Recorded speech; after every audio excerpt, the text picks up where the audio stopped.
A soft 18. I'm willing to bet 90% of the people watching this video aren't making the most of this hand.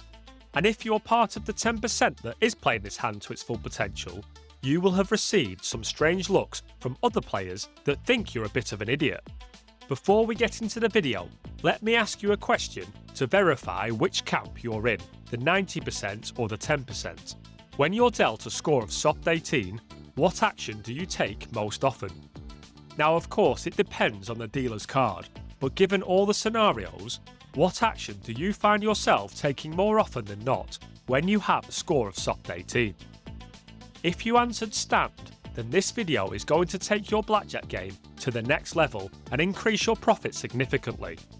If you answered something different, then you're in the 10% of players. Stay around to make sure you're making the most of this hand in every situation.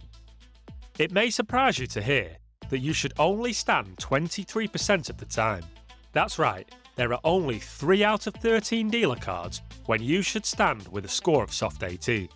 That's when the dealer's card is a 2, a 7 or an 8. When it comes to the other 10 dealer cards, here's how we play them to increase our profit or on 3 occasions reduce our expected losses. I must warn you that other players at the table are going to think you're a bit stupid, but you can rest assured you're going to make more money than them playing this hand properly.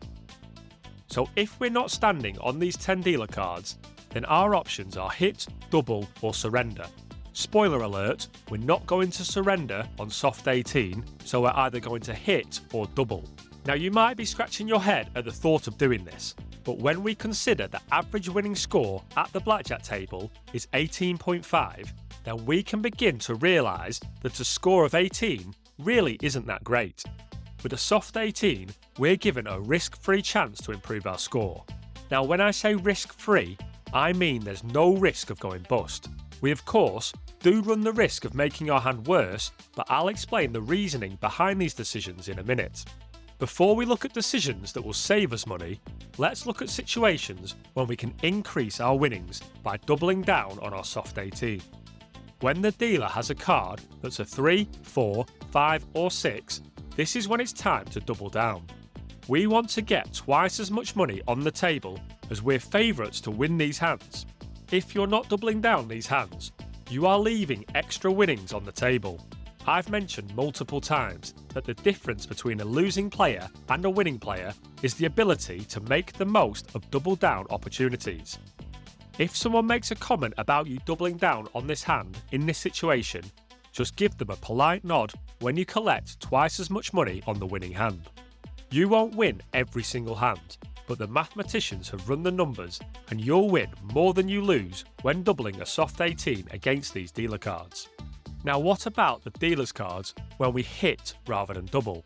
In this situation, we're taking another card because we need to improve our score of 18 rather than just getting more money on the table. When the dealer has a score of 9, 10 or ace, there is a high probability the dealer will make a good hand. They have just a 23% chance of going bust with a 9, a 21.4% chance of going bust with a 10, and an incredibly low 11.6% chance of going bust when they have an ace.